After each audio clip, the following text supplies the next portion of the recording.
Welcome, everyone, to Respawn Aim Fire. I feel like I did this for Alec. Didn't I? No, you did it. You definitely did it last week. It's my turn. It's my week. You're right. Respawn Aim Fire, the kick-ass irreverent gaming podcast brought to you by Affable Idiots. I'm one of your hosts, Chad Michael Innes. We've also got our co-host here, Adam, still as a statue, Gumbert. Adam, how are you?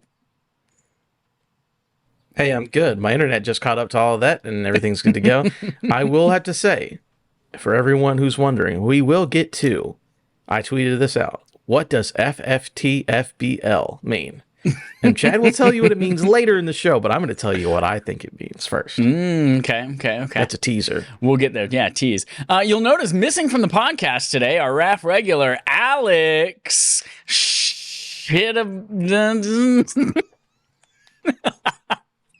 No, that's not the order of the words that I meant to say. Cosina.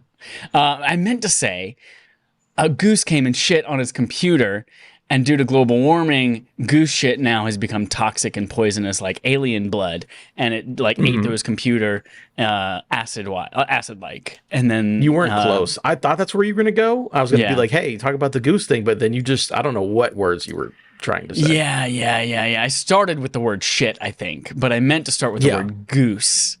Goose shit. Yeah, Alex is not here. Plural Alex is not here. He's had some rough times up there in Canada. They had some freak winter storms, and he's been without power for a few days. So go to twitter.com/Alex Cozina, or is it Cozy Bear? No, it's Alex Cozina. It might be Cozy Bear. Is it? Which one is Alex it? Cozina. Yeah, it's Alex Cozina. Okay. Go to Alex Cozina on Twitter and just send him like a GIF of a happy goose. A happy goose. Mm-hmm. Send that to him. Just cheer him up. We are here right now on twitch.tv/Affable Idiots live, where you can watch us on Sunday evenings around 8:30 p.m. Eastern time. If you hate us, you can go to youtube.com and podcast services on Tuesday mornings and watch us delayed there at 9 a.m. Eastern time. We've got some fun stuff to talk about today, including whatever you think FFTFBL stands for. We've got some Mario stuff. But before we get to all of that, we're going to chat first about our main quest. Is Sony making a lamer Vita? This comes from Stephen Wright at GameSpot, not GameStop. Here's the news. More than a decade after the release of the last PlayStation handheld, the Vita, several reliable leakers have reported that Sony is working on some sort of handheld device built around cloud streaming. As reported by Insider Gaming, the device is codenamed the Q Lite, and it will require a PS5. It's set to use Sony's existing remote play functionality to adaptively stream gameplay to the Q Lite up to 1080p 60 frames per second. The report further suggests that the Q Lite will resemble a PS5 controller with a massive 8-inch LCD touchscreen in the center, and it will feature adaptive triggers, volume buttons, speakers, and an audio input jack. It's currently set to release before the PS5 Pro and after the rumored detachable disc drive, two other things that are also rumored. The report says that the Q Lite and the detachable disc drive are part of the previously reported second phase of the PS5's lifespan, which will include other hardware drops, including wireless earphones and a wireless headset. So much to unpack in this thing. Well, first of all of this hardware rumors coming up for the second half of the PS5's lifespan. But right off the bat, let's tackle the Q Lite, Adam. What are your impressions of the Q Lite? It's a weird one for me. Because there was also a thing early last week. I think Logitech or Asus, every company is getting into like making a streaming handheld, right? Or like a cloud handheld, which is cool. You're like, okay, hey, and again, the Steam Deck is obviously the best version of this, but it's like you can have your Game Pass cloud, or every company has a cloud service, and they're like, here's a handheld, and you get on Wi-Fi, and you can play all your services. This one is a little weird to me. It depends on the price, of course. I think if it was like the price of a controller, whatever, with a controller with the screen, so maybe $100. But to be like, all right, we're gonna make a handheld that is only remote play, so you have to own a PS5, then you have to buy this controller, and then you have to be on a stable internet connection to use remote play. It's like, or I could just use my phone and a backbone. or I could use any of the other cloud devices that would let me do other things as well. So it seems like a weird, it all depends on price, but I'm like, why would I buy this unless I just really, really want to hold a DualSense with a screen on it and play in the next room over because someone's using the TV? Like, I don't like, it feels like such a niche market for this compared to just like, if somebody was like, hey, we're going to make a cloud, not a Vita 2 necessarily, we're like, we're going to make another handheld device that's like the DualSense that has remote play and this and this and this. And I'm like, oh, that would be interesting. But this being so specific to like, you got to have a PS5, you got to be on a stable network with remote play, and then you can play only remote play, just doesn't, I don't get who it's for. And again, depends on the price. Because if this thing was like 150 or more, I'm like, why are you wasting my time? Yeah, it is so wild to me that they're even experimenting with something like this. Because for a couple of reasons, like you said, my phone has the most advanced wireless communications chips and antennas and all that kind of shit in it on the planet right now for a mobile device. Like 5G ultra wideband, it's got, Wi-Fi 6E in it. It's got like a lot more expensive parts than I'm sure Sony's going to put in a handheld device that's meant to be just streaming. Not to mention, I already pay for the data plan for it, all that stuff. I'm not going to put a second device on a data plan. And then you get to the point where, all right, well, it's there for the controller, right? Well, as you mentioned, backbones exist. And what's confusing to me is that PlayStation already has an officially licensed backbone controller that they released last year. It's $100, and it looks and feels like a DualSense controller. It doesn't have the adaptive triggers or the haptics, but it is a PlayStation controller developed by Backbone specifically to help you remote play PlayStation 5 video games. So the solutions are already there, better versions of these. And apparently the rumor is like it's going to have an 8-inch screen on it. Well, in that case, then, yeah, you might have an iPad around or an Android tablet around or something like that has a bigger screen that you can use the same backbone thing for, or you can use your existing DualSense controller for. And so it makes zero sense to me. Unless they are somehow making the remote play somehow improving the quality of the remote play experience on this thing in a way that they cannot do on an existing device. I don't understand what they would do to make that happen. But like if for some reason, iOS and Google Play Store, like they have restrictions on the way that remote play apps can work, therefore they can't function as well, like this can be able to skirt all around that because it's Sony first party. But yeah, I don't know what improvements they could possibly make to make that worth it. So I'm just completely baffled at this device. And I can't imagine that the screen is going to be, I mean, again, my phone has an OLED 120 hertz screen on it.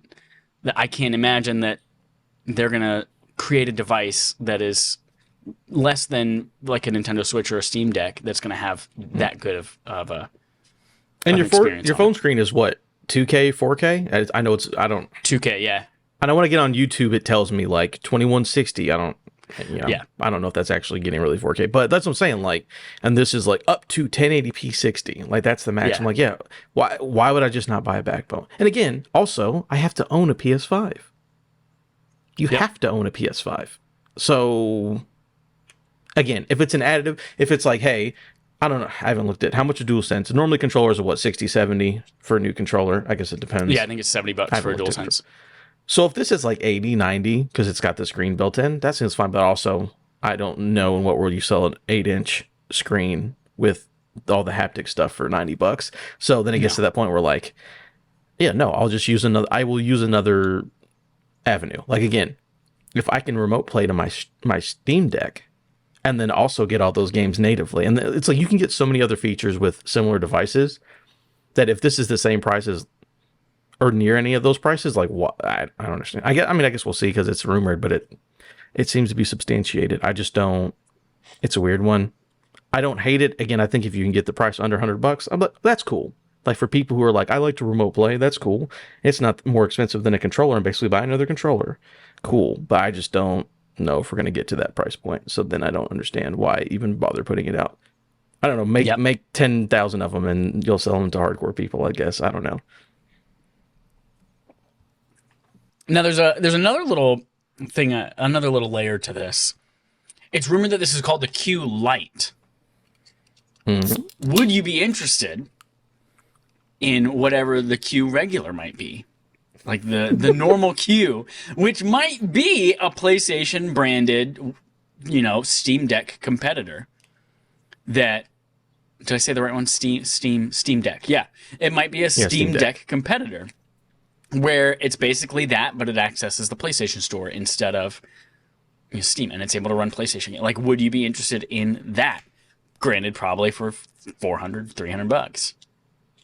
Well, I think you could do a middle ground. I think you could do, again, like Logitech and Asus are having these handheld cloud devices. So if it's like, okay, hey, you have PlayStation Plus Premium, so you can stream whatever is on that service or stream your PS5 games or do remote play, but also play like PS2, PS3 games on it, maybe without having to have a constant connection, or like there are things you could add to it to make it be like, oh, okay, if this is a similar price as Logitech, but it's just a PlayStation version of that similar device, I don't see a problem with that. Again, not for me because I don't really mobile game, but I think that that's not a bad thing. Or if it's like it's similar to theirs, but it's our brand, cool. But I don't know if that's what they're doing.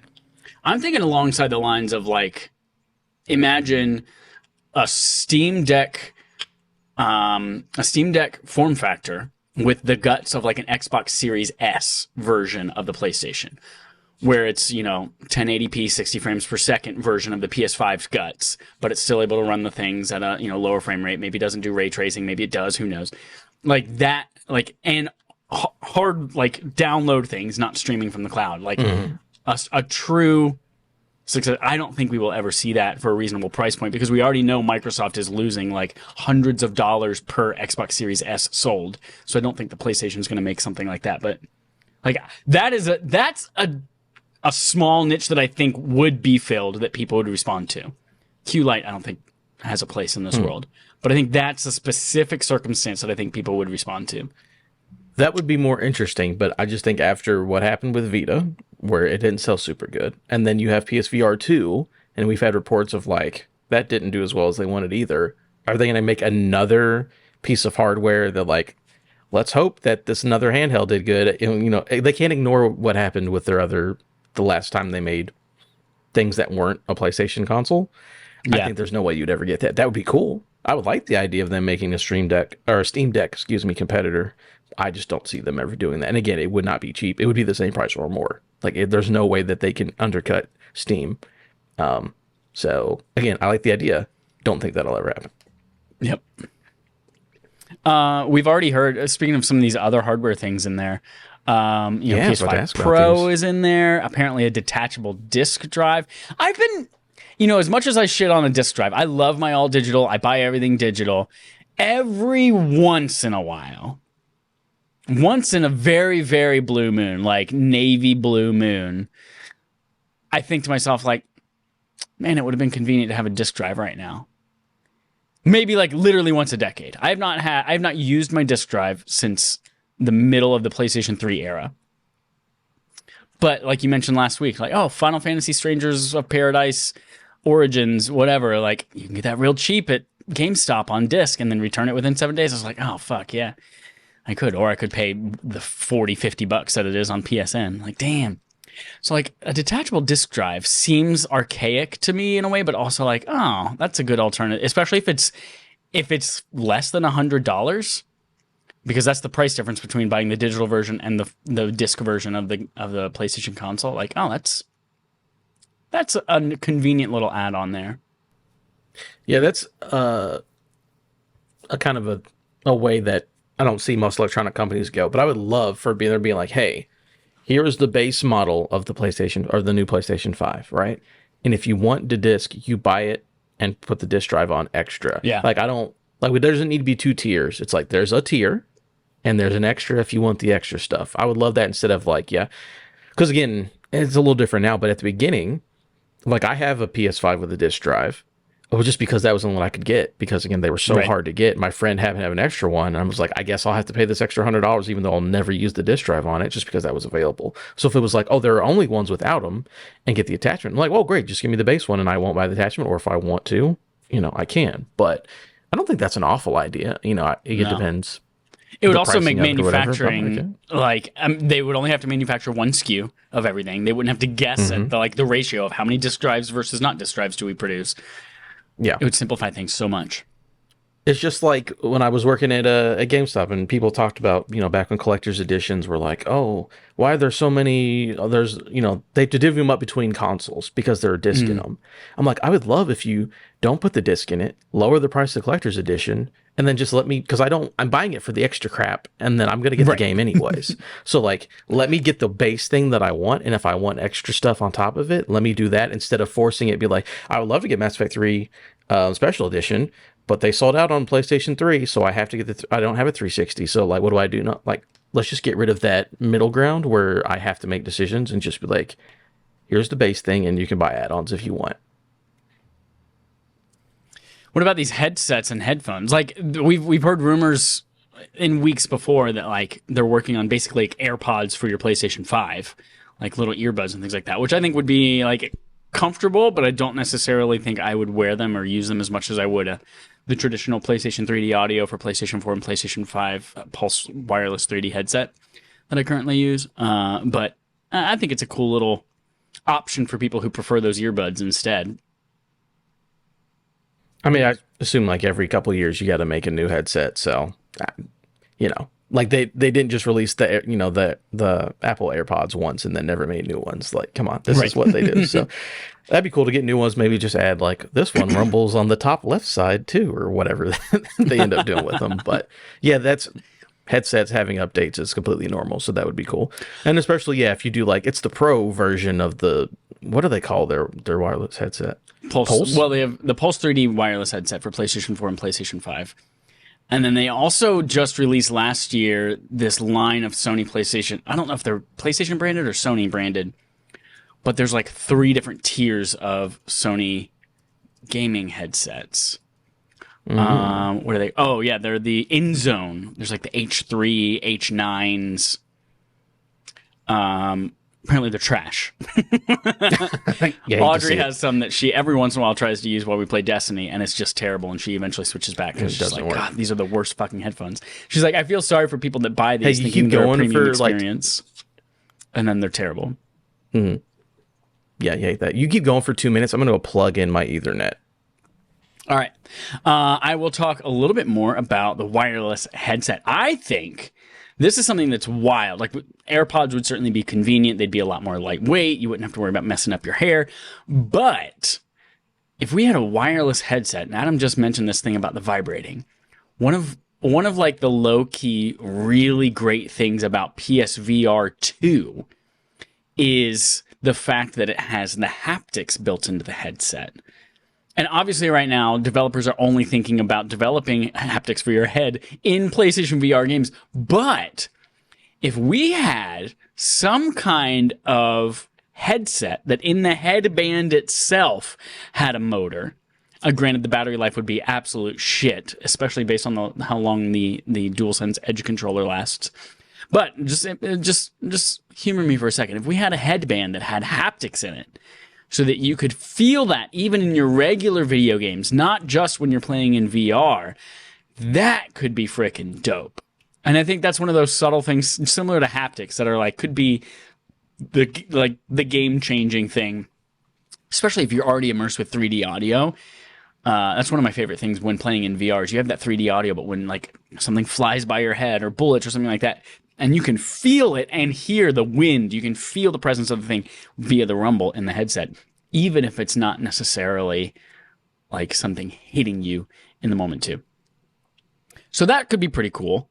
Looking through here, the rest of the things that were mentioned, other hardware drops like PS5 Pro, which seems like that could be pretty cool. Welcome back, Adam. What's going on? What are we talking about here?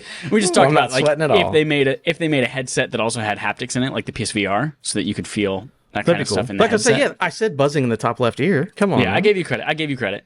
Don't worry. Thank you. I know you couldn't hear me, but I gave you credit. Yeah. Very cool. Yeah, so lots of hardware it looks like on the horizon for PlayStation over the next few years. Some of it cool, some of it baffling. Who knows?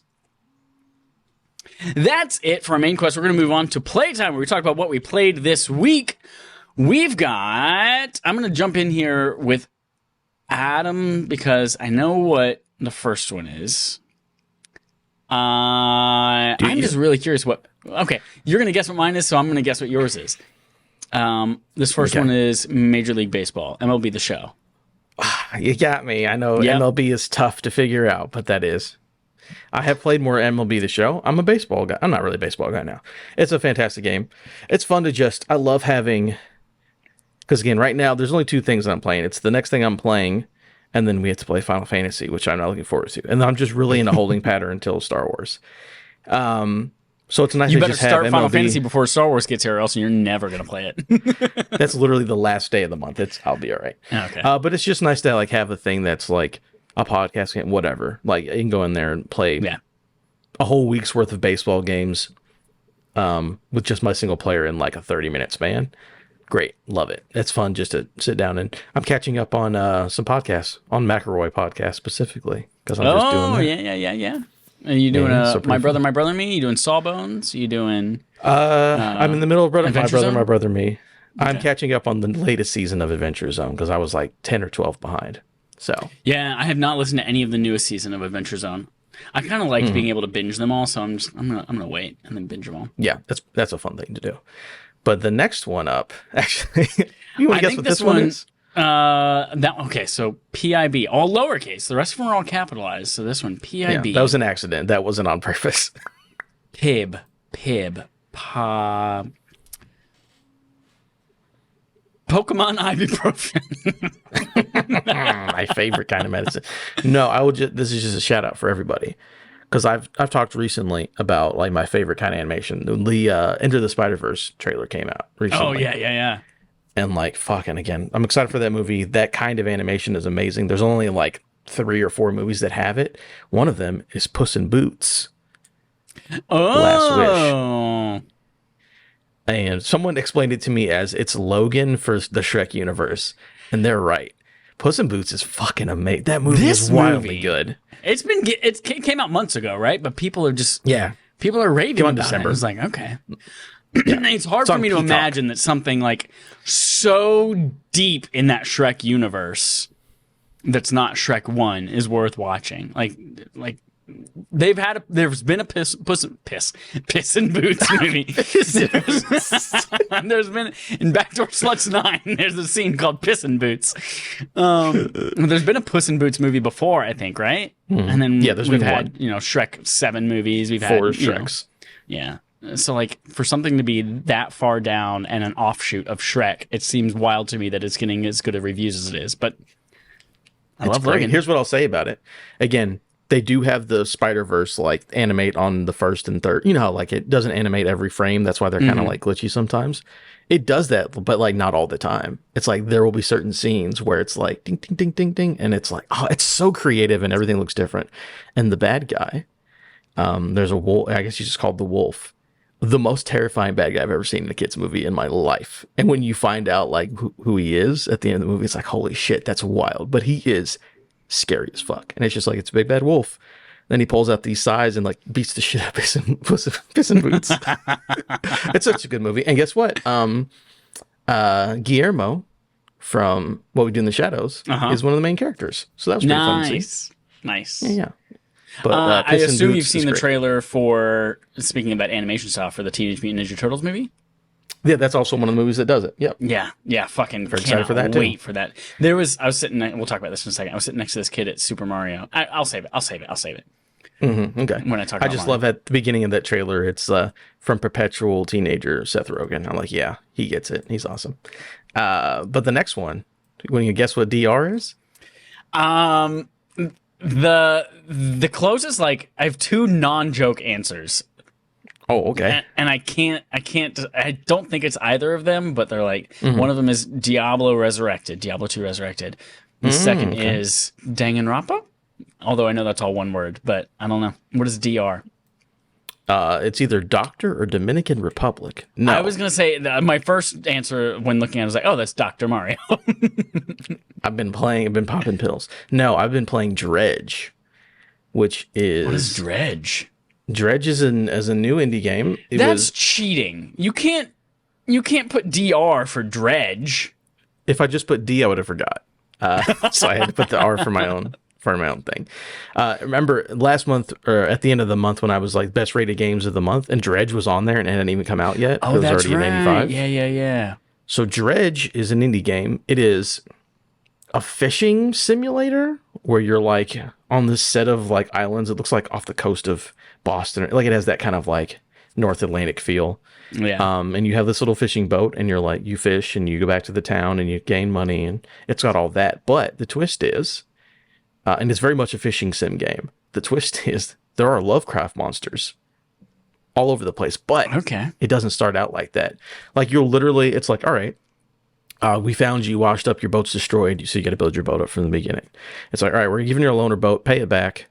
A little bit of Tom Nook style. And they're like, bring back fish and it'll be cool. And, you know, you'll feed the town, you'll make some money. And so you out there fish a couple days, everything's normal. And then one day you bring back like a fish that has just like 3 massive eyeballs. It's just a normal cod, but it just has 3 massive gross eyeballs. And you bring it back. And the fish dude's like, that one's extra interesting. I'll give you more money for that one. I like that one. That one's cool. And then it starts to get into the Lovecraft, or like there are weird things out in the deep. Like you don't want to be out at night because you have a sanity meter that starts to go a little crazy and That's you will cool. see stuff. And there are things that will fuck you up.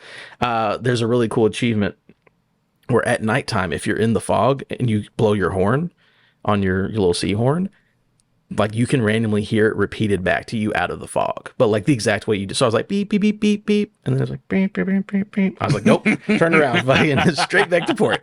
But yeah, no, it's basically a cosmic horror game, but it starts out as just a normal fishing thing. And I'm figuring out the mystery and what's going on, but I'm also just like going island to island, finding this stuff, making my ship bigger and better. And and the main gameplay thing, of course, is fishing, but then the ship itself is sort of like the suitcase from Resident Evil 4, where you have to like slot things into the grid. Oh, yeah. So like you catch a fish and it's shaped like an L. It's basically like Tetris. Like this is shaped like an L. This is a square. This one is a square that takes 8 spaces. This one is like, so you're putting your fishing rods and your engines and then everything you catch in there. And then, yeah, you're upgrading and finding out the mystery. And it is fantastic. It is wonderful. I am digging Dredge. If you have any interest in it, go get it. I think I saw somewhere it was on sale, but it was $25 when I got it. And I was like, this is worth every penny. It's so good. And again, especially if you like the weird cosmic horror stuff, it's out there. I'm scared. I don't want to go out at night. Let me tell you, dude, you have to you can get stronger lights. So like you can basically, they're like a fog surrounds you, but the stronger lights you have, like the bigger your area is to like not be affected. And like rocks will appear out of nowhere that weren't there. Or one time I was coming into port and a tentacle came out from behind me and then went right back in the water. I had something jump onto my ship and then infect one of the fish that I had, and I didn't know what it was, but I was out at night. So it's awesome. Everyone check it out. Dredge is super cool. Dope. That sounds awesome. Getting into, now you have to guess what all mine are. Destiny 2 MNFLC. I know it's some kind of event, but I can't tell you what kind of event it is. Or maybe it's a name of a raid or a strike or something. Destiny 2 Mine and Fierer Los Cartanos. I have no idea what it is. Nailed it. Okay. Destiny 2, Master Nightfall's level cap. Those are the things that I put there to remind myself what to talk about this week. This season in Destiny, they've made so many changes to the way the game, like level caps, the way that the difficulty scales, all sorts of different systems that are just quality of life upgrades. But one of the most interesting changes has been to the way the Nightfalls work, which are, the regular strikes, but they're just like super hard versions of the strikes, and they have champions and all this kind of shit, and they scale in difficulty. So, Nightfall strikes, and specifically Grandmaster Nightfall strikes, which are like the hardest content in the game, have been largely the same for the last like couple of years. It's the same 6 strikes in rotation since Beyond Light. And this time, 4 of the 6 strikes are new, and they've like taken battlegrounds from last times and made them Grandmaster strikes. And they actually took one of the strikes that was like the easiest, most joke of a strike, and they completely redid it this year. And this it's well, one of them is the arms dealer. They redid that one. And then another one, which was this week's like featured strike, was Lake of Shadows, which is one that you could complete normally in like a few minutes. And now they've just like completely changed the way that it works. And it's a much more balanced strike than it used to be. But so we did it this week on Master Nightfall, because next week is when Grandmaster Nightfall start again. So we did it on Master, me, Audrey, and Jerica. And we played through it like regular, and we like, tried to do it the way that the game intended us to do it, especially on the final boss. The final boss used to be able to nuke in like 10 seconds and skip most of that encounter. And so this time, obviously, things are a little bit different. There's a different mechanic there to keep this like black goo from eating you. Have to keep it at bay while you're fighting the boss. And we did it once like that. And then Audrey was like, I feel like if we just like put a warlock well down and just do swords and just chop the fuck out of this guy with swords. And then we did. And yeah, turns out that is a very good way to kill the boss in about 10 seconds still. The rest of the strike leading up to it, because your equipment is locked, so you can't change weapons in the middle of it. The rest of the strike is a little bit harder because you can't use any, like your sword is very difficult to use in that Can't content. change in the middle of it? Oh, that's rough. No, it's equipment. Because you always locked, just go outside the door and you're like, all right, get this one and get this one out, and then we'll do this. Right, yeah. So in Grandmaster stuff and in Master stuff, your equipment locked. So yeah, it makes the rest of the strike a little bit harder to have a sword equipped, but then you get to the final boss and it's just like a frickin' breeze. And I'm also very, very excited to say that Audrey has converted. She is now a warlock. So we have 2 warlocks that can run wells. And every once in a while, Matt will throw in his little hat there in the warlock well, and he'll be a warlock Warlock's too. where it's at. I'll tell you that. Very good. Yeah. Yeah. I'm so happy. Always been a warlock. I don't even have the other characters. I don't have any of them. I only want to play warlock. Yes. The way the Traveler intended. Let's do the third one. What do you think the third one is? So this was part of the tweet. And I said this to Chad before we started. I know this is not correct, but I just saw the string of letters and I immediately thought of this is a video game, but then I thought of something dirty. So what we have here is FFTFBL, and I thought it was Final Fantasy Teen Fuckers Backlot. And I'm assuming that's not correct because I don't think there's ever been a Teen Fuckers Backlot. Very close. This is Final Fantasy Theater Rhythm Final Bar Line.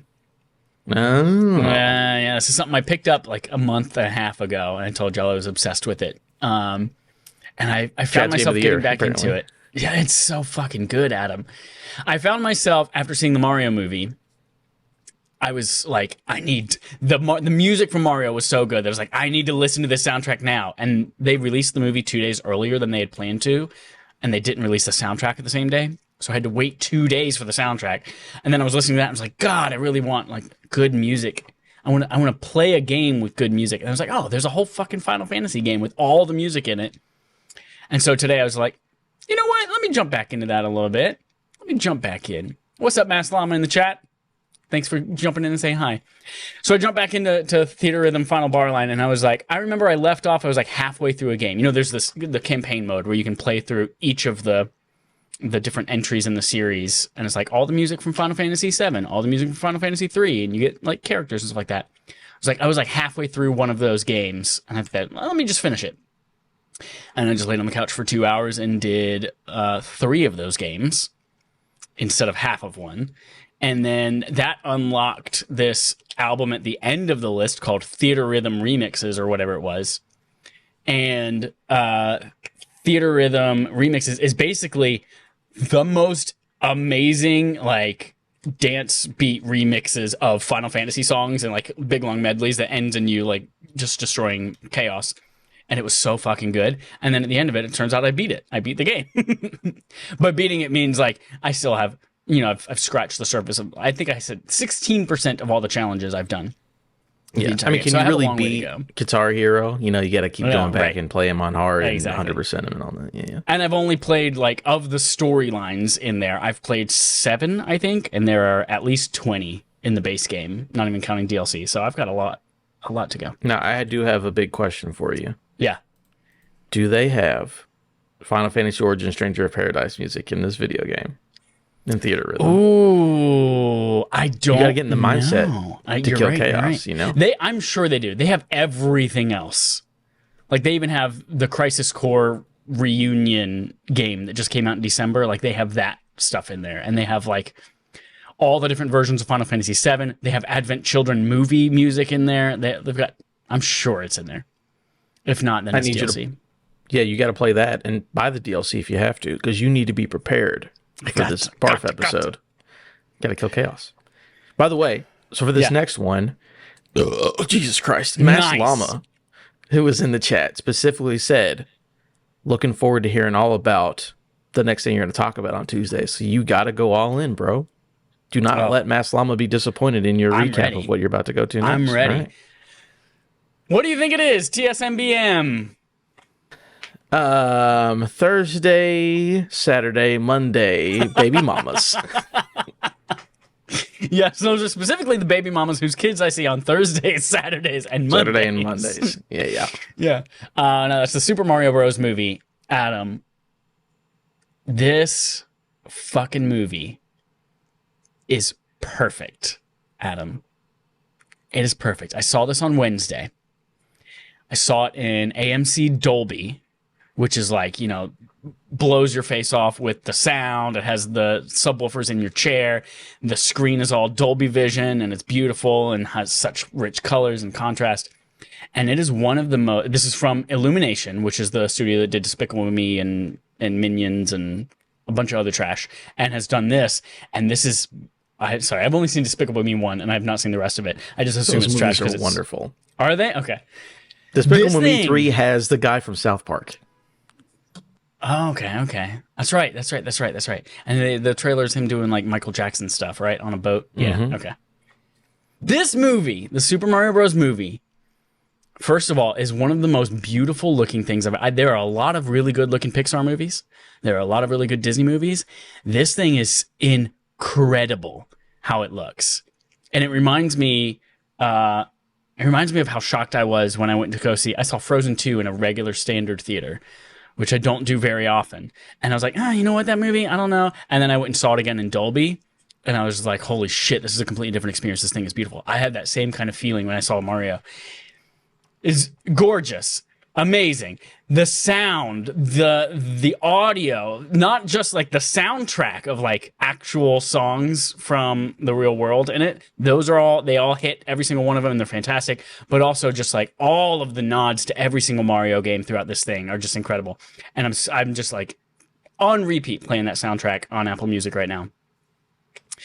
But Adam, it is the most faithful game adaptation, like right up there with The Last of Us. It is the most faithful game adaptation I think I've ever seen.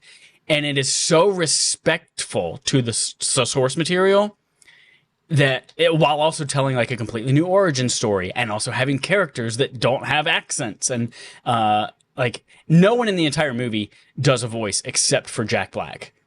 Like everyone else just does their regular ass voice, but it works. It works for this world that they've built. It feels natural. It feels right while also still being respectful. And they do kind of play it away in the first scene of like why they don't talk like that.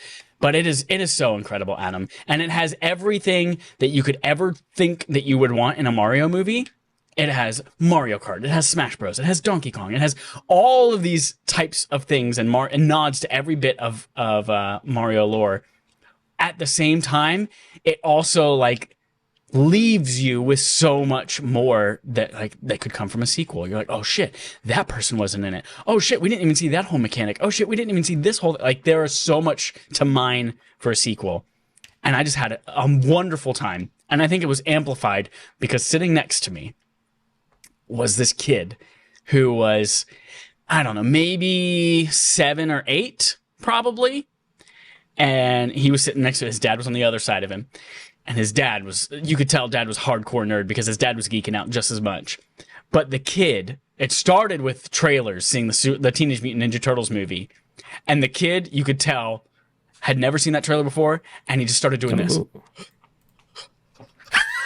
And he just started freaking out, waving his arms like a wacky wavy arm inflatable tube man. Just doing like this in his chair, freaking out. Ninja Turtles? On the Ninja Turtles, yeah. He fucking loved the Ninja Turtles. And then throughout the whole movie, and it sounds like it would be annoying, but I was living through this kid. Like this kid, anytime something cool happened or something badass showed up or there was a dope fight scene or something like that, he would just go, oh, and he would go over and he'd hit his dad. And he's like, look at that. This kid fucking loved it. And I loved it so much more because of it. So everyone go find an 8-year-old. Was he the Leo meme in the movie theater? Just like pointing at the screen constantly?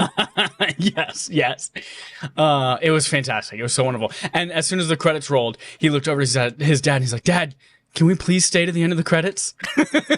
And his dad's like, of course we can. It was amazing. Anyway, yeah, so this movie, I 100% recommend seeing it. I saw it in Dolby, but I'm going to go see it again, and they have it in 3D. And I like to support the idea of 3D, so I'm going to go see it in 3D as well sometime probably this week. Fun. The only good 3D movie, well, not the only good one of the few 3D movie experiences I remember is an Illumination movie. I remember like, oh, wow, they actually did the shit where like it comes out of the screen at you, which most 3D movies don't do. And I was like, okay, because it's animated, so like, of course they're goofy and over the top. Right. So that sounds like it'd be pretty cool. And the nice thing about animated movies, too, when it comes to 3D, is that like they're already built and rendered in a 3D environment. Like they don't have to go back and retroactively pull things out and make them like they just say, yeah, render this in 3D and it's done. So that's cool. Very, very good. I can't wait. Everyone should go see it twice. It's amazing. Everyone. I will say, I got two things.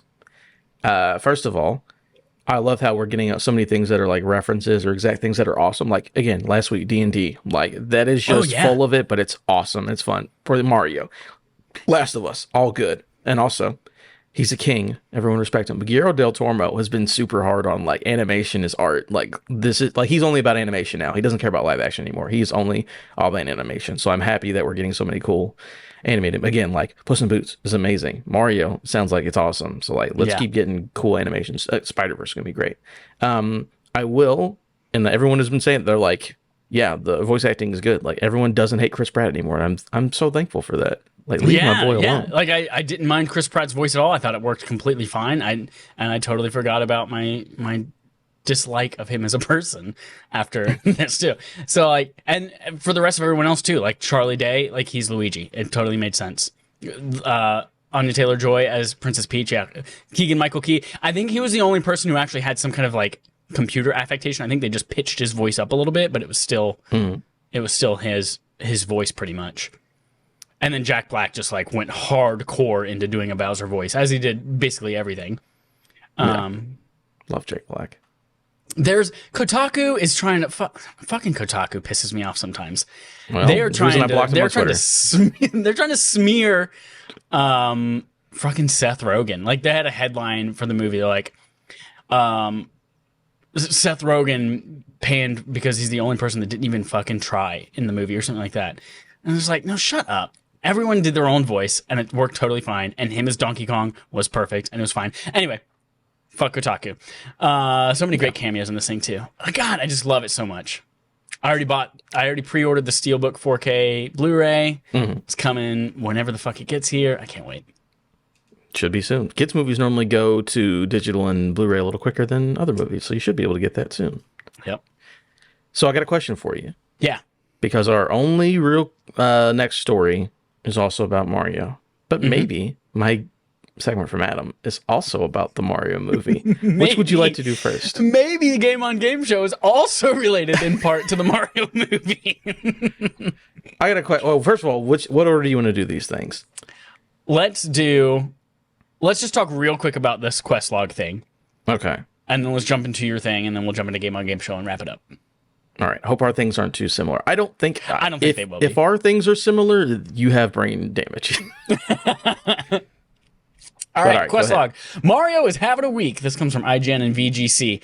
Speaking of how good the movie is, not only did it win the global weekend box office with an estimated $368 million, it officially had the biggest worldwide opening ever for an animated film.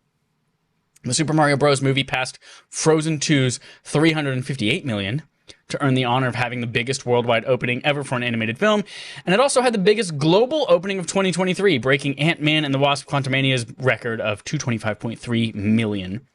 It also had Illumination's biggest opening, passing Despicable Me 2's $208 million, so that's quite an increase there. That's like getting close to double. And it had the biggest video game opening of all time, passing Warcraft's $210 million. So, Mario's doing great. We don't have to worry about Mario in movies. They're doing great. I think there should be an asterisk on this. I don't know how many of these other things that it's breaking. Like this movie did come out on a Wednesday, specifically to pad those numbers a little bit. But yeah, it deserves every bit of that. It's fantastic. And then if you're wondering, man, Super Nintendo World just opened up in Hollywood. If you're wondering, the movie just came out. Where are the games? Where are the Mario games? Miyamoto says we might get a Mario game soon. In an interview with Variety, Miyamoto was asked when the next Mario game could be released. Given that we launched the theme park and the movie this week, Miyamoto laughed and said, according to the video's subtitles, quote, "Well, all I can say is please stay tuned for future Nintendo Directs. I can't say anything in advance, but we have Nintendo Directs every 2 or 3 months, so please look forward to those." And for context, the last entirely new Mario adventure was Super Mario Odyssey, which was released on Switch in October of 2017. And then I think the only other standalone Mario game that we've gotten since then is New Super Mario Bros. Wii U plus Bowser's Fury. Is that? Yeah, I think Bowser's Fury. Or Super Fury. Mario World plus Bowser's Fury thing. Super Mario 3D World plus Bowser's Fury. That's it. Yeah. So yeah, we are overdue. We are overdue for a new Mario. I'm excited. I'm hoping, so in one of my fantasy critic leagues, because you can bid in games that are unannounced. I think I have unannounced Mario 2D and 3D game in one of my leagues. Because if they don't come out, I just drop them at the end of the year, no big deal. Oh, yeah. But if at Nintendo Direct we get one of these announced and it comes out this year, you already know it's going to be in the 90s. Getting those points, raking it in, baby. Yeah. Not playing around. Ooh, that's an interesting bet, though, that we're going to get a Mario game announced and released in the same year. Probably. I don't know the history on how often that happens, but yeah, I don't think it's normally that if we get it in the summertime, I wouldn't be shocked if we got it in the fall. But again, Fantasy Critic League, if it doesn't come out that year, you just drop it. It's fine, no big deal. Yeah. So, who knows? We might hear more about it at E3. Oh wait. My chest hurts. Let's jump into segment from Adam. That's when you get the flag at the end of Super Mario Bros. Is that where the teen fuckers slide down? Anyways, this week we're gonna play a little game on segment from Adam. It's called 6 Degrees of Kevin Bacon is Being John Malkovich. Ooh, very good little portmanteau in that title. Well, mashup. There we go. Mashup of titles to make a sentence-long portmanteau. Yeah, it's really just a 6 Degrees of Kevin Bacon, but I like the movie Being John Malkovich, so I threw that in there. Nice. So basically, we're playing this. You're Mario. Pretend you're Mario. Or Luigi. Either Mario. Okay. You might be player 2, right? You just died. Nice. Okay. I have 6 questions for you. If you get 3 of them right, you get a 1-up and you can continue playing the video game. If you get 3 completely wrong, game over, turn off the Super Nintendo forever, you're dead. If you don't get either of those, you get to stay in Nintendo purgatory for the rest of your life. Ooh. Have you? Speaking of, have you seen the Japanese manga that came out a couple weeks ago where it shows Mario, like 1-ups are basically the mushroom that grows from the biodegrading Mario body underground? Yeah, I saw that crazy. That's wild. Fucked up stuff. So basically the game is, again, we're playing 6 Degrees of Kevin Bacon, where it's like, I'm going to give you a list of words. It's like, this person was in the Mario movie. They were also in this movie with this person. That person did this video game character. What is that video game that character of this person next to that? It's one of those things. Okay. But again, so the way to do it, again, 3 right answers, you get to live. For 3, you're dead. Or the way to reach neither is to be like, hey, can I have what do you call them? A clue. And if I give you a clue and you answer it right, then it's even, it's whatever. You get maybe stay in purgatory. Purgatory is not the worst, but you don't want to get them wrong is what I'm saying. So if you need any help, even if it might stick you in purgatory, it's better than dying. All right. So number 1, there are 6 of these. Just a heads up. Chris Pratt voices Mario. Mm-hmm. Correct. Chris Pratt also voiced the main character in the Lego movie. Mm-hmm. That movie featured Liam Neeson as good cop, bad cop. Who did Liam Neeson played a character named James in a video game? What is that video game? What? Chris Pratt's a Mario, is also in the Lego movie with Liam Neeson. Liam Neeson plays a character named James. What is the game that Liam Neeson is in, basically? What video game is Liam Neeson in? So He only this has one either, credited as a video game, by the way. this either Oh, no, has he to has two. be He has two.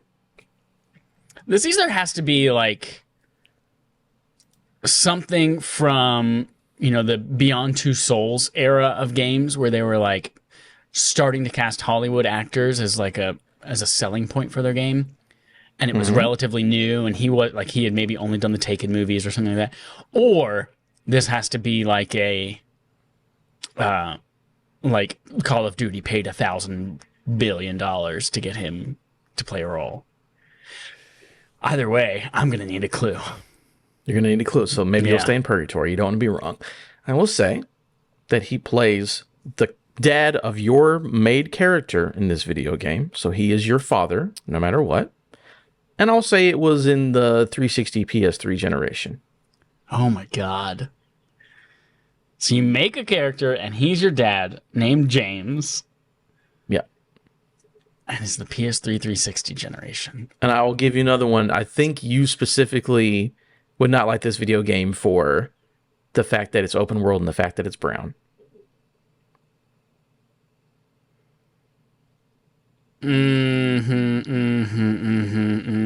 What do you got, bud? If I say the name of a game out loud, is it like a one guess only kind of thing? Yes. Yeah, probably for time's sake, that's the best thing to do. All right, we'll go Fallout 3.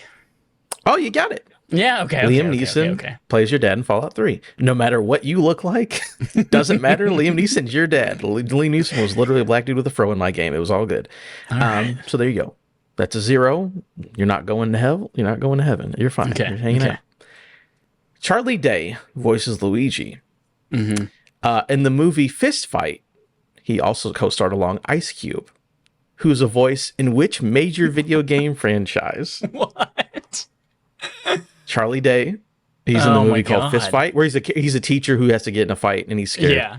Yeah. That character is Ice Cube. Ice Cube is in a video game. What is the franchise? I'll even give you what's the franchise that he's in. Fudge. Ice Cube. Ice Cube. It is a franchise game. Mm-hmm. Did that movie come out during the pandemic? No, I think it was before. Okay. I feel like I saw something around like Ice Cube, or maybe it was Ice-T, or someone icy, who like lost a role because they refused to get a COVID shot. No, I thought it was that movie. I was like, wait a minute, no. Unrelated, but Tracy Morgan's also in this movie. That has nothing to do with the answer, but I was just letting you know. All right, I need a He's clue. in I need a Fist clue. I will say, I'll give you the name of his character. And again, remember, Ice Cube voices a character in a major franchise. He only did it once. Chief Petty Officer Joseph Bowman.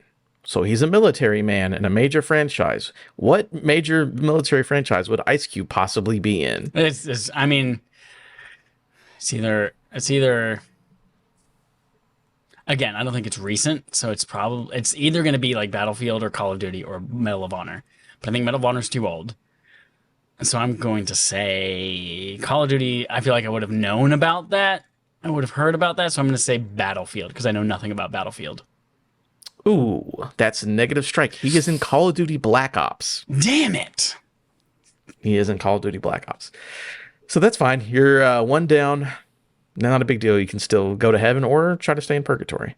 Anya Taylor-Joy voices Peach. She was also in Split, directed by M. Night Shyamalan, who also directed Avatar: The Last Airbender, which had a video game on the Wii and the DS. Who is the actor who played Prince Zuko in the movie and the video What the game? fuck?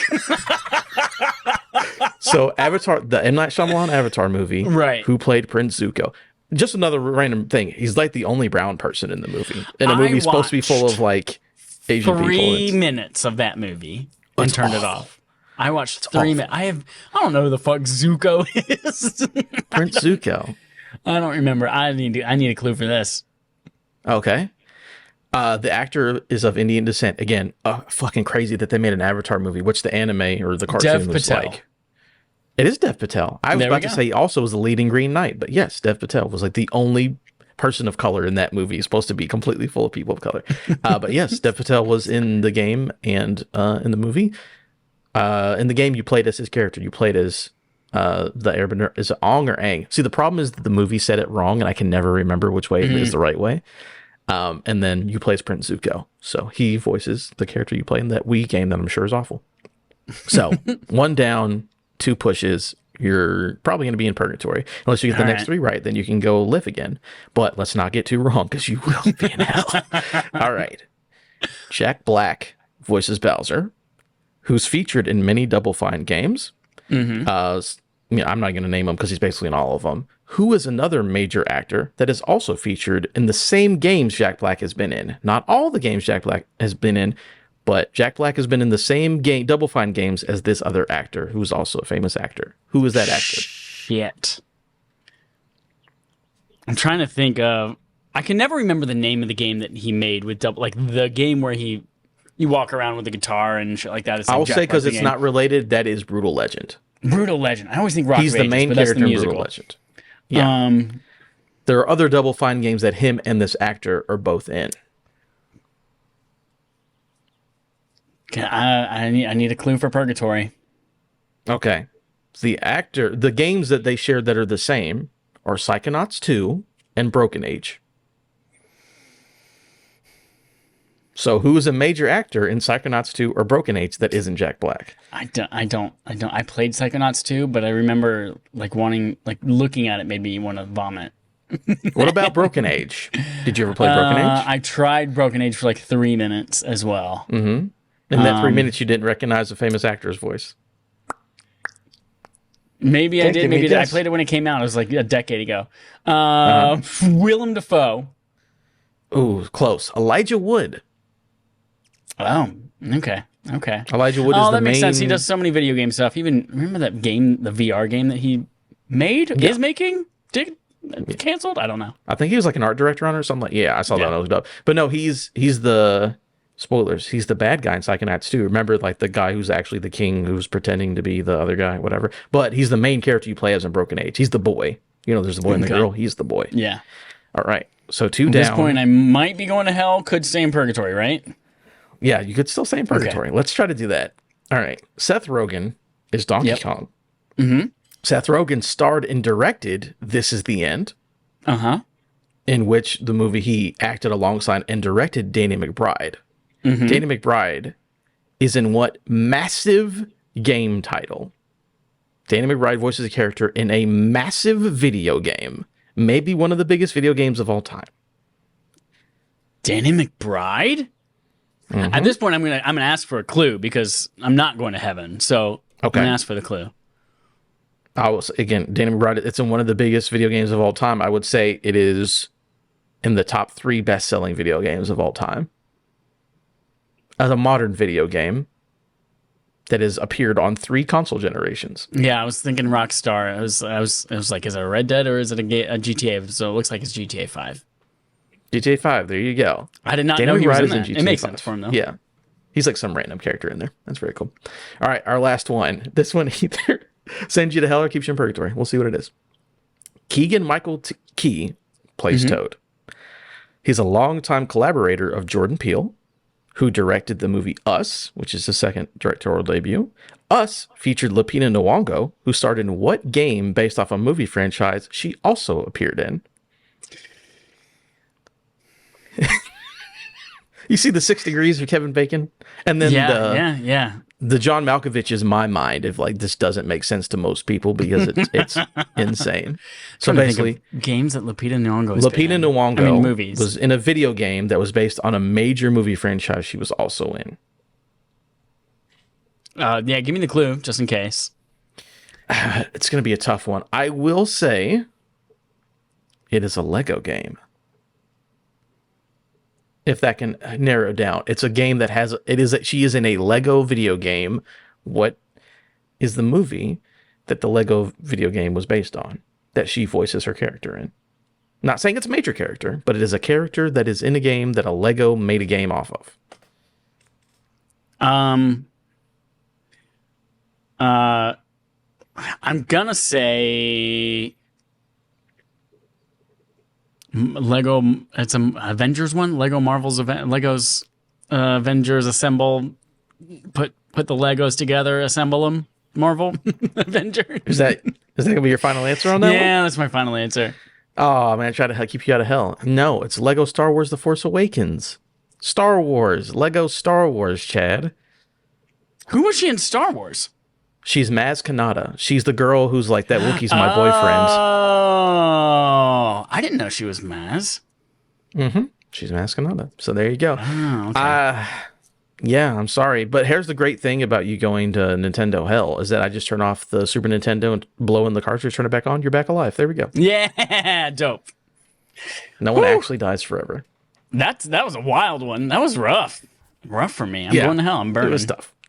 But again, it was just like, hey, how can I just take the Mario movie and relate it to something that's not related at all and somehow loop it back into video games? Yeah. Well, we're going to continue that trend of Mario movie and celebrities with Game On Game Show. The Game On Game Show, we play a game called Game On, the Game Show on a Game Show, game. I realized just now that I don't have a name for this game, so we're going to call it Smash Me Into a Movie, Daddy. We have Smush Me Into a Movie, but this one's specifically about creating a Smash Bros. Movie. Okay. So we have the Mario movie. We have that Nintendo universe is now built. We know how Mario is. We know the Mushroom Kingdom. We've seen the Jungle Kingdom with Donkey Kong. We need a legit, real Smash Bros. Movie. And now that we know that any fucking actor can come in and just do the regular voice and it works, we need to create a list of characters. We're not going to do the regular Mario characters in this that are in the movie. We're going to make another movie in that same universe. It's a Smash Bros. Movie. And we'll call it in the same way that we titled the Mario movie. It's just going to be called the Super Smash Bros. Movie. Okay. So the way that we're going to do this, I have a random celebrity generator pulled up right now that will just give me a list, a random celebrity. We have to figure out between the two of us which video game character in all of video games, because we know Smash reaches outside of the Nintendo universe, which video game character we think they would play best or is best suited for them. And we have to go down all 8 characters, and they're all going to be in the movie together. And then the 9th one, we're doing 8 just because that was also the initial Smash Bros. Roster was 8. The 9th one, we have to make up a character similar to Master Hand in Smash Bros. We have to make up a character for whoever the 9th celebrity is, and they're the villain. Okay. Not mastering me to make up a new villain. Correct. Okay. Here are some rules. I got a good idea. And there are some rules. I got a great fucking idea. We only get 2 skips. Okay. So we got to go with whoever's on it, and then we can, if it's for some reason someone we just don't know or something like that, we get 2 skips. And I would also like us to, if someone comes up and we recognize them, also maybe name a couple of things that they have done so that our audience can also be like, oh, got it. That's who that is. Gotcha. All right, so our first celebrity is Peter Jackson, director of the Hobbit trilogy and the Lord of the Rings trilogy. Peter Jackson. Peter Jackson. Who do we want Peter Jackson to play? What video game character would Peter Jackson play? Doesn't need to just... Is it any game character, or is it someone who would appear in Smash Brothers? It could be any video game character, and they will be in our Smash Bros. Movie. Okay. Well, again, I haven't heard Peter Jackson's voice in a while, but I know he's from New Zealand, right? So who's somebody who has a character we could have put a fun accent on and be like, oh, that was cool. That person's from New Zealand. That's Peter Jackson. First thing that came to mind was Kirby. I don't really know why. I want Kirby to have a fun voice and get him out the way as soon as possible. Doesn't he? I feel like it was Japanese. I was thinking about the Kirby cartoon. I was like, doesn't that take place in Australia or something? No, that was definitely Japan. Yeah. That's interesting because the first character I thought of was Guillermo del Toro in Death Stranding because he's a director Jackson and they look similar. Guillermo del Toro. But no, I think Kirby's a good one. Or Kirby or King Dedede, because I like King Dedede. Now, in the cartoon, he's a very southern whatever, but let's just have it be Peter Jackson now instead. How about that? And I love King Dedede in Smash Brothers anyway, so I adore that big chonky bird. Chonky bird. Let's go with Kirby. So Peter Jackson. I'm going to write this down. Will you write these down in the show notes so we can just keep track of them? Sure. Peter Jackson is Kirby. Peter Jackson equals Kirby. Okay. All right. Next up is Zac Efron. Zac Efron from High School Musical, Neighbors, Baywatch, And that show on Netflix about climate change. Oh, is he in that? I mean, first thing that came to mind for me is Link. Like, you get this all-American white handsome boy. He would as make the a main sexy character Link, of the- yep. Yeah, as the main character of the movie, or one of the main characters. Like, that just seems like that fits together, doesn't it? Yeah. I feel like that's too easy, though. Like, he's also getting older now. He's definitely, he's too old for Link, I think. Or as a joke, Toon Link. So we have Zac Efron's voice coming out of this little cel-shaded boy. The character has abs for days. Yeah. The little character pulls up his little pixelate or his little cel-shaded shirt and he's got an 8-pack. Okay. If we put that twist on it, I'm in. Young Link, done. Or Toon Link. Zac Toon Link. Efron Not Young as Link, because that's specifically Ocarina of Time, but Toon Link. Yeah. Okay. I like it. Okay. Lady Gaga. Oh, she's actually good, though, is the thing. Like, she's actually excellent, so it's not like a joke character. Well, I feel like something, I don't know why, but I feel like something with really long legs. Like, is there some kind of weird video game character in like Nier Automata or something like that? Well, fuck, maybe she's the main character from Nier Automata. 2B? Yeah, 2B. I feel like she's probably dressed up like her in a concert somewhere anyway and blindfolded herself and put on a blonde wig like that. And someone tries to look up her panties and you get a trophy for it or whatever? Yeah. Sure. I think that's great. Because I'm trying to think who else has long legs. I was thinking of the big monsters from Half-Life, but that doesn't make any sense to be voiced by Lady Gaga or even be in a Smash Brothers game. So, or thinking about 2B, what about Bayonetta? She could be a great Bayonetta. They have similar vibes. I mean, they're basically Hypersexualized, yep. just ladies with swords that are sexualized, yeah. But which one do we prefer? Do you like Bayonetta or do you like 2B more? To be honest, I don't like either of those video game franchises. Yeah, I don't either. Which one do I like less is the question. Let's make her, I feel like 2B is a more interesting character that we don't see as much. Yeah. So let's do 2B. All right. 2B. It also branches not 2B, outside of the traditional Nintendo stuff. As 2B. Anne Hathaway from The Princess Diaries. From, what else is she in? Oh, she was Dark Knight Rises. in Les Mis. Dark Knight Rises. Yep, you're right. Yep. Anne Hathaway. Interstellar. She's a Nolan regular now at this point. So, Who is Anne Hathaway? I mean, she could be. Was she Catwoman in anything? Yeah, she's Catwoman in Dark Knight Rises. Yeah. She could be a Catwoman, but that's easy. That's an easy cop out. Yeah. What if she's Cat Peach? That Mario game where they all put cat suits on? So just have Peach and a cat. Well, we already have a Peach. Well, this is a different universe. We don't, we don't see Daisy or Rosalina in the movie. Spoilers. Mm-hmm. Yeah. You want to have her be Daisy? She could be Cat Daisy. Yeah. Because I want someone with a real deep voice to be Rosalina, just because Rosalina's like 10 feet tall. Cat Daisy sounds great. Fucking, speaking of Rosalina, there's a little star Lumi in the movie that is the fucking funniest part of the entire movie. The best thing. Love yeah, it. yeah. Great. What did we say? Daisy. Anne Hathaway Princess Daisy. as Cat Daisy. All right. All right. I'm going to propose we skip this next one. The next celebrity is Rush Limbaugh. Yeah, let's probably skip. I don't know what you would even do with Let's use one of our two skips on him. Next, speaking of, Christopher Nolan is our next one. Do you want to use another skip? I don't think I've ever heard that man speak. We've already got a director. We don't need two directors. You're right. All right, that's our second skip. We cannot skip from here on out. That's Viola fine, we gotta Davis. Oh. So we could do DC Suicide Squad lady. That's what I was about to say. She's Amanda Waller, right? Yeah, she's Amanda Waller in that DC universe.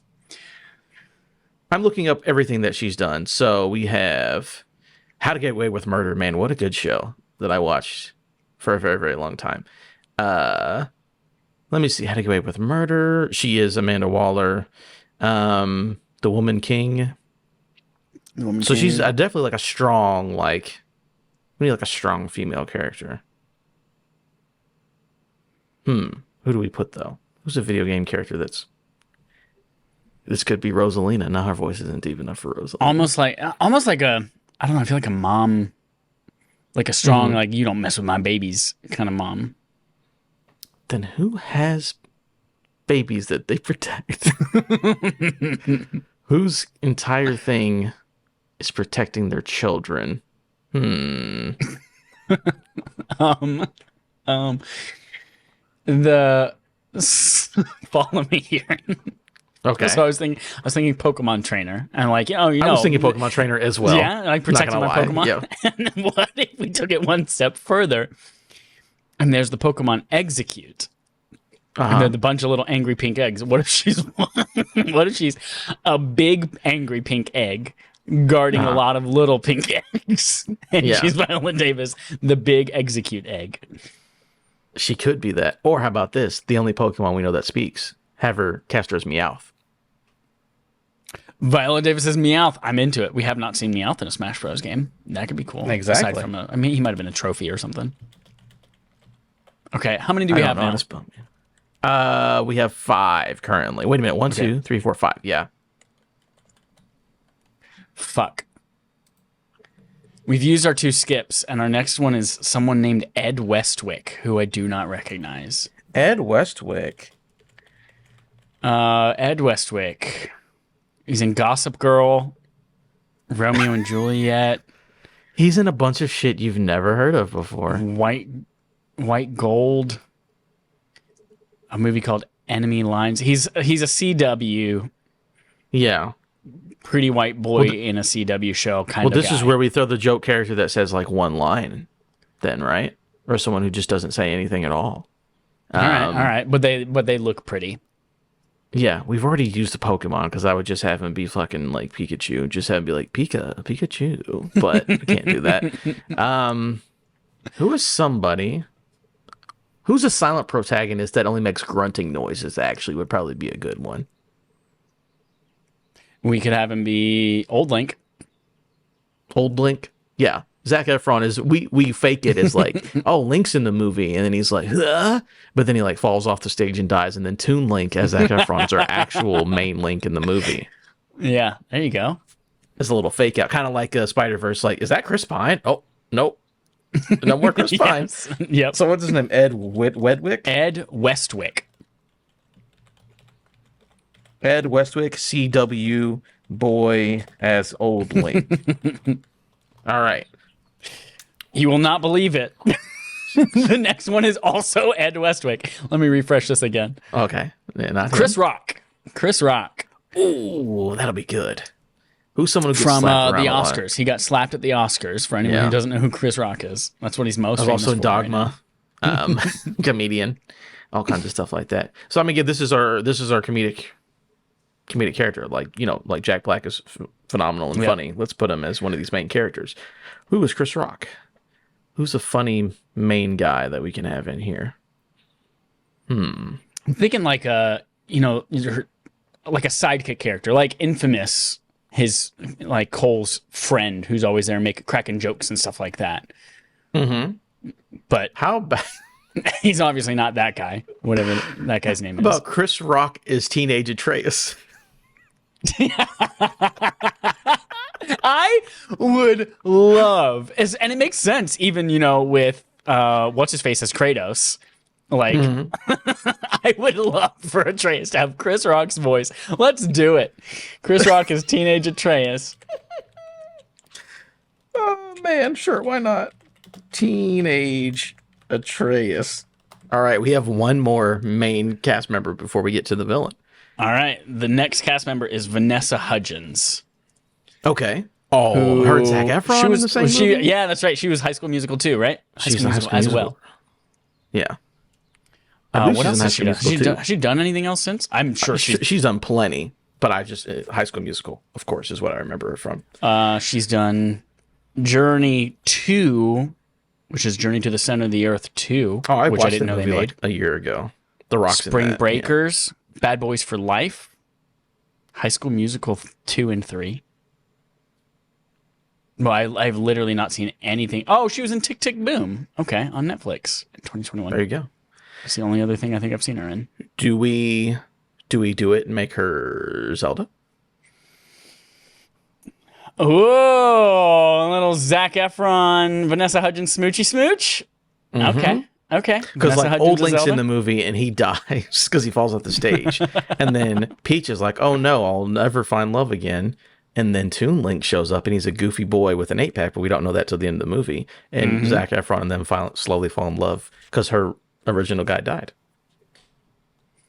Can we pull the Ocarina of Time switch where it's not Impa, Sheik, yeah, where she plays Sheik for most of the movie, and then boom, just like in Smash Bros, where you can swap between the two characters. Yes, Vanessa Hudgens as Sheik. Sheik is like her, first, like mourning Link's death. She's Sheik.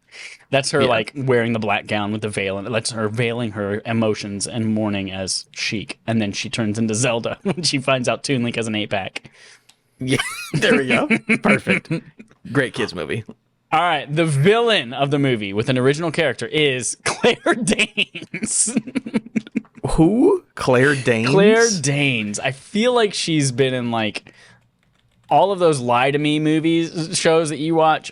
Homeland. She was the main girl in Homeland, which I've never seen. Oh, okay. Romeo plus Juliet.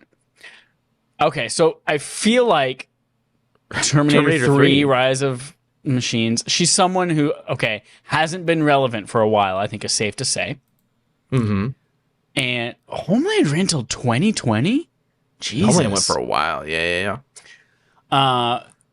So maybe it's some kind of character that, like, is something... Well, no, it has to be original. So some kind of character that, like, has a chip on their shoulder because no one pays attention to them anymore, or, like, didn't know they existed or something. I made a note at the bottom of my 6 Degrees of Kevin Bacon as being John Malkovich page of before we even started. I wrote down Billy Eichner is our villain. So do we have Claire Billy Eichner? Claire Danes playing Billy Claire Eichner? Danes plays Billy Eichner, who's pissed off because no one saw the gay movie, the Bros movie. Yeah, the Bros movie. That's why he's so angry. So it's like a fake, like a Krang, like, oh, it's a fake body or a fake voice. And it's a Billy Eichner the whole time. It's like, oh man, Billy Eichner's a bad guy. And then we pull down the curtain just to reveal it's Claire Danes instead. I just wrote down Billy Eichner because I like Billy Eichner. What would we actually have her do?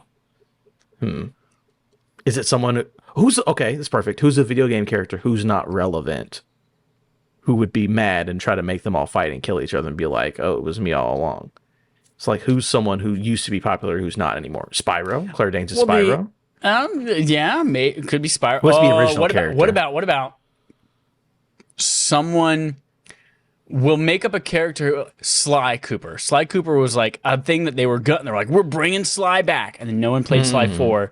And maybe she was like set up to be the villain in Sly 5. But she never actually got to be because no one played Sly 4, so they never made her game. And the Sly Cooper movie, she's like, man, I was going to be the biggest character. Yep. We were getting a new game, and then all of it got killed. And she was like, everything went away from me. It's all gone. Yep. What does it look like? It's very big Wreck-It Ralph. It's very big Wreck-It Ralph energy because it was also like, I'm King Candy and I was in a game that got destroyed. But it doesn't matter because kids don't remember that movie. That's right. So, Miss Fox. Ms. Fox. Yeah. We As need the canceled villain from the Sly Cooper movie. If she's a canceled villain, I feel like we also have to slip a little bit of like MAGA or something like that in there to actually get her, like, she's a canceled villain, like it plays on multiple layers. All the way. She was for euthanasia of all raccoons, and people were not happy about it. There we go. Okay. She's like, I was only doing it because I was the villain, and they're like, I don't know, killing raccoons isn't the greatest move, lady. Okay. So our Smash Bros. Our Smash Bros. Movie features Kirby, played by Peter Jackson, Toon Link with 8 abs, played by Zac Efron, 2B from Nier Automata, played by Lady Gaga, Cat Daisy, played by Anne Hathaway. Man, we have 2 cats in this. Meowth, played by Viola Davis. We have 2 Links. Yep. CW Boy, or Old Link, played by Ed Westwick, CW Boy. Teenage Atreus, played by Chris Rock. I want that PC mod. All y'all nerds out there modding stuff into God of War on PC, Chris Rock's voice on it. There's Atreus. And then Sheik at first and Zelda, played by Vanessa Hudgens, all teaming up to fight Claire Danes as Miss Fox, the scorned, canceled villain from the Thievius Raccoonus Sly Cooper. Sly Cooper movie and game. Excellent. Great. That's going to do just as well as Super Mario Bros. The movie. It's going to be amazing, and we're going to get so much money. Yeah. We're geniuses. All right, that's it for Game on Game Show. That's it for episode 303 of Respawn Aim Fire. You have homework. Your homework is as follows. Go post something, what did I say, goose related? Happy Goose. Go post a Happy Goose on Alex Kozina's Twitter. Go to patreon.com/respawnaimfire, where you can vote on barf games each month. You have voted for April's game to be Final Fantasy Origins Strangers of Paradise. That is the game we're playing in April. We will convene at the end of the month to talk about it.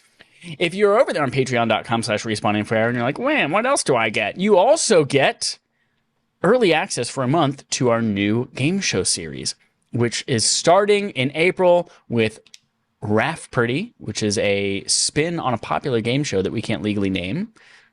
It starts with the first syllable of Jeff, or the first half of the only syllable of Jeff, and then is also like a cool festival at the end, like a party, like a Jeff party. Yeah, it's like Jeff Party, but if you take out the second half of the first syllable and only syllable of Jeff in Jeff Party, and you take that out, that's what it's like. We're going to have a guest on the show for that. We're looking like we're recording next week, so you should have definitely that by the end of the month, if not much sooner. And then for everyone else listening, you will get access to it for free sometime in May. And in May, we will replace that exclusive one with another one of a different type. So keep an eye out for that. News for that dropping on Twitter and on Patreon. We should probably, I'm going to tweet right after this. I was going to say right now, but I can't concentrate on two things at once. We're going to tweet out that our barf game is Final Fantasy Origins, just in case someone didn't listen and they want to get a head start on it. That's it. Adam, I always feel like I get to this point in the podcast and I'm like, there's something else significant that I am always missing here. Mm-hmm. And maybe we should create something to go here. But in the meantime, we have to deal with our usual sign off, which is I have 8 abs. That's Toon Link. Yeah, it's Zac Efron and Toon Link. It's perfect. It's exactly what he sounds like. I hope that's what he sounds like the whole movie.